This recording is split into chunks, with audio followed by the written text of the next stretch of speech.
You've got to feel sorry for the genetically engineered super soldier Rogue Trooper. Amidst the existential angst roused by serving only as a warmonger's lab-manufactured puppet, all his platoon pals have been snuffed out in a variety of grisly, harrowing ways. To top it off, designed as an uncompromising killing machine, a pawn in an unstoppable army trained to fight eternally raging battles, Rogue has been imbued with all the personality of a slug. Suicide is barely an option, given that our mohawk hairdo chum is immune to almost everything. It's really no wonder he's so down in the dumps he's literally turned into one of the Moody Blues. It gets worse. Emerging in 1981 from the 2000 AD comic book inextricably aligned with renegade law enforcer Judge Dredd, Rogue is largely sidelined, obliged to live in the shadows of the headlining superhero's ego. Much like Meltdown Man, who preceded and was ousted by Rogue. That's karma for you. In the gaming stakes, Rogue's look has been equally lacking. Not so much neglected as ignored or unrecognised once pixelated. An isometric 8-bit shooter for the Speccy C64 and Amstrad was published by Piranha in 1986 with little fanfare. It received above-average critical assessments in its day, though hardly draws the kind of attention enjoyed by Batman or Robocop today. This was followed in 1990 by a totally different puzzle platformer shooter for the Amiga and Atari ST, courtesy of Chrysalis. Monty Mole coder Peter Harrop, Sleepwalker programmer John Scott, and Arabian Nights, Soccer Kid and Shadow Warriors artists Mark Patente, Neil Adamson and Dave Coolidge, to be precise. A talented team, no doubt, so we'd be right to expect something special to transpire from their fusion. Unusual for the era, no 8-bit versions were developed despite the fairly conventional title being well within the scope of conversion. Doctor Who, published in 1993 by Alternative Software, represented the last licensed game for the 8-bit platforms, so there was time yet to capitalise on these veteran systems that had served us so well for nearly a decade. Nevertheless, according to the 1987 Crash Christmas Special, previous 2000 AD licensed games hadn't been a roaring success, so perhaps steering clear was for the best. 2000 AD characters ought to be ideal for computer games, but they haven't fared at all well, yet. Strontium Dog 42% issue 13 from Quicksilver is a confusing and tedious example, and Nemesis the Warlock 61% issue 40, released by Martech, though blessed with suitable graphics, lacks excitement. Piranha's Rogue Trooper 79% issue 36, though programmed by Design hardly helped. The game, his unit betrayed and systematically wiped out, Rogue Trooper embarks on a mission to recover the vital evidence needed to convict the traitor, is far too easy to get through. But Piranha did much better than Melbourne House did with another 2000 AD character. As the hero of Judge Dredd 42% issue 38, you go through the futuristic city capturing or eliminating unfortunate perps. The graphics are well drawn but spoiled by a host of attribute problems, and the game itself is extremely boring. A great license opportunity ruined by poor implementation. There's another 2000 AD license reviewed this issue, Martek's Strange Slain, on page 161, and there was a feature on the comics tie-ins last issue. Some FPS related stuff happened in 2006 that I don't care about. Whatever that entailed, it was treated to a redux several years after. I don't care about that either. They were good/bad, have a go yourself and delete as appropriate. Meanwhile, back on the Amiga, we received a traditional 2D scrolling platformer cut with a blatant Space Harrier clone involving a spaceship rather than a jetpack. It received mostly above average scores, as well as a very respectable 85% from Amiga format. Nevertheless, it's not a game too many people remember fondly, write or produce videos about. There's currently no long play available, for instance, something I intend to redress soon. Possibly, maybe. Obviously I'll have to cheat since it's a ridiculously tough game, limited to a single life, no continues or restart points. That and the MIA status of a scanned manual would explain a lot. Luckily, long-time EAB member Belgarath has seen and typed it up for us. Otherwise, I'd be clueless. In terms of premise, Chrysalis' game follows Rogue Trooper the comic to the letter. At least the parts relating to the first of the GIs, and his 4-year pilgrimage, terminating in 1985. Literally. 2000 AD switched focus later when Mark I's story arc ran its course. Friday became the star at that point, the War Machine rebooting the series in 1989. Female GIs exist too, known as dolls, or general issue bed warmers. No, seriously. Stack! All this is covered in Rebellion's primer comic, the PDF of which is available free online from their website. What it doesn't explain is why a screenshot of the Bond-esque adventure game, Stealth Affair, was included in Amiga Action's Rogue Trooper review. Some mysteries are too profound for mere mortals to ever comprehend, it would seem. For anyone who isn't already familiar with Rogue Trooper's plot, the game's manual elucidates the key details too. The war on New Earth continues. The Southers have created a genetically engineered fighting force, the Genetic Infantry. On their first mission, all but one of the GIs are wiped out. The location of the drop zone was given to the Nords. They were betrayed by one of their own Souther generals.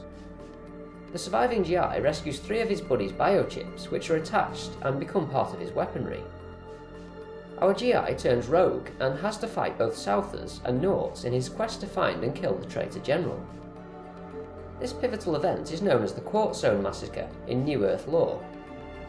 Something else the manual doesn't highlight is the significance of the fallen comrades' biochips, so allow me to fill in the blanks. These are programmed to store the entire consciousness of their owners in a self-contained, removable package, so can easily be salvaged and transferred between soldiers. That, or kept on the mantelpiece as a loving memorial, I suppose. Rogue plumps for the former, mounting Gunnar on his rifle, Helm on his helmet,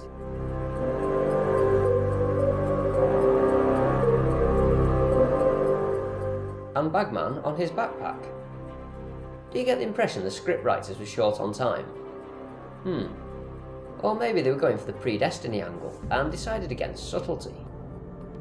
Whatever the case, with the ever-living trio on his side, 4 minds are better than 1.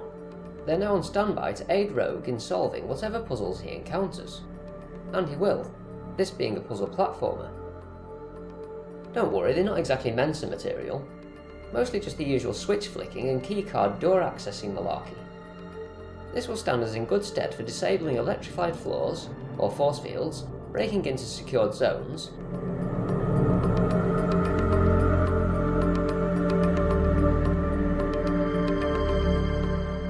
or raiding weapon caches to replenish our limited arsenal. On other occasions, we access a restricted area controlled via a retina scanner by holding aloft a Nord's severed head.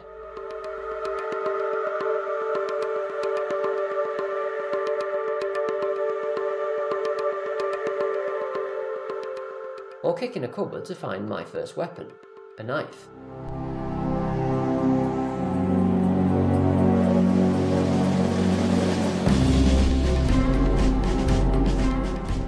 Alternatively, whenever a puzzle involves bringing the Corpse Cavalry into play, the relevant icon in the HUD flashes to clue us in. What you're unlikely to know unless you've read the manual is how to call upon their services. You might have eventually guessed that the return key is used to investigate areas, or accidentally pull diagonally down and press fire without touching the keyboard to achieve the same end, but probably wouldn't have associated the function keys with doing anything useful. On the contrary, F6 asks Gunnar for help, while F7 and F8 do likewise for Helm and Bagman respectively. Level 1 represents the first of the platforming stages where we'll be able to put these techniques into practice. Having just escaped from a Nord jail, we don't yet have G, B or H in our possession. Ha! That spells GBH. I wonder if that was deliberate. You can be sure there'll be plenty of this going on, so it would be highly appropriate. Mission 1 then is to navigate through 4 gory, blood-soaked sub-levels, dispatching sentry robots, Nazi-inspired Nord troops, and Sun Legionnaires on the way to finding the disembodied gang. One of these takes place in complete darkness, so we'll need to employ Helm's infrared vision to turn on the lights, so to speak. En route, the master plan is to gather intelligence regarding the identity of the traitor general, as a first step towards avenging the deaths of our slain allies. We achieve this by deploying Bagman to hack a prison computer terminal, swiping the confidential data stored within it.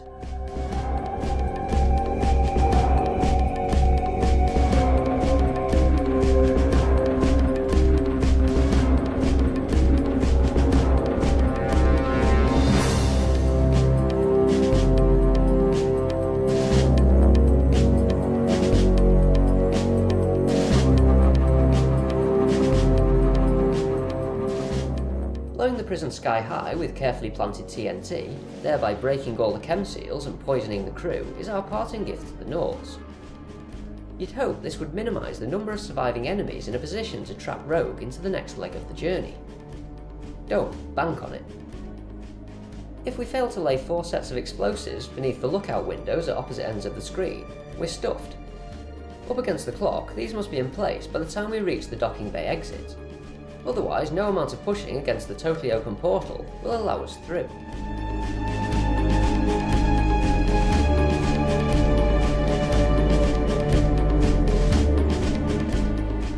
Once the timer reaches 0, we crumple into a bloody pulp, dematerialising as though ambushed by an invisible sniper. Because of the single life policy, we have to start again from level 1, sector 1. I hope you have a spare joystick to replace the one you're about to swing by the cord and slam it into the wall. Words fail me. Except all the ones that are about to follow. Before we move on, Emmanuel, the talking manual, would like to convey a selection of helpful hints and tips. If you see a switch, flick it. It probably does something. Examine anything that looks different.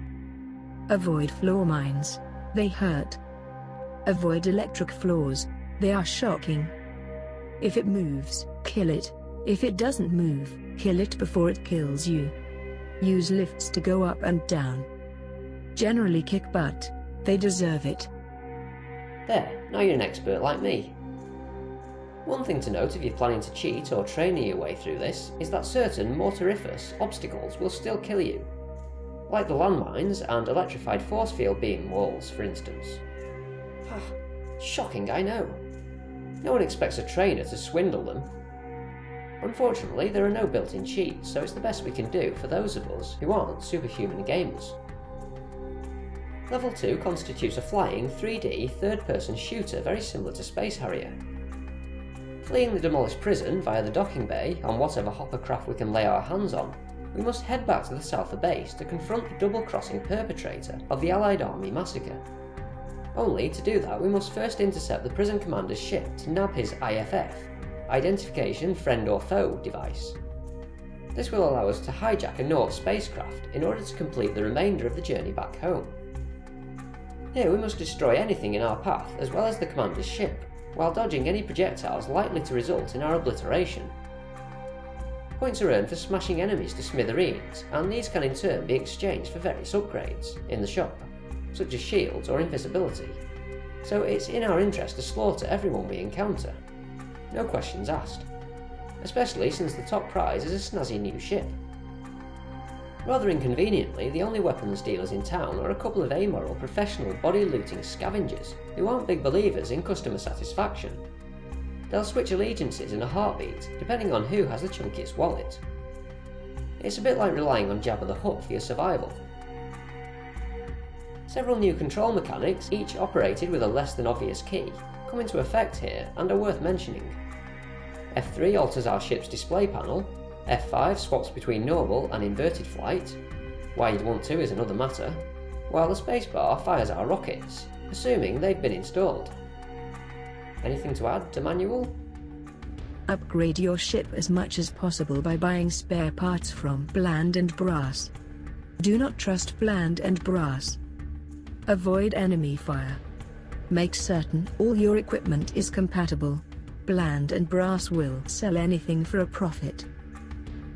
Now in South Territory, the Confederacy, we can expect more of the same from level 3. Closing in on the conspirator turncoat, the Norts deploy Dreamweaver gas to hypnotise us into buying more Adobe web development software. I mean, it causes us to hallucinate. I think it's working on me too. Emmanuel is as helpful as ever. Kill everything that gets in your way. Don't get killed yourself. Cheers, I'll remember that. Name premature death for me then.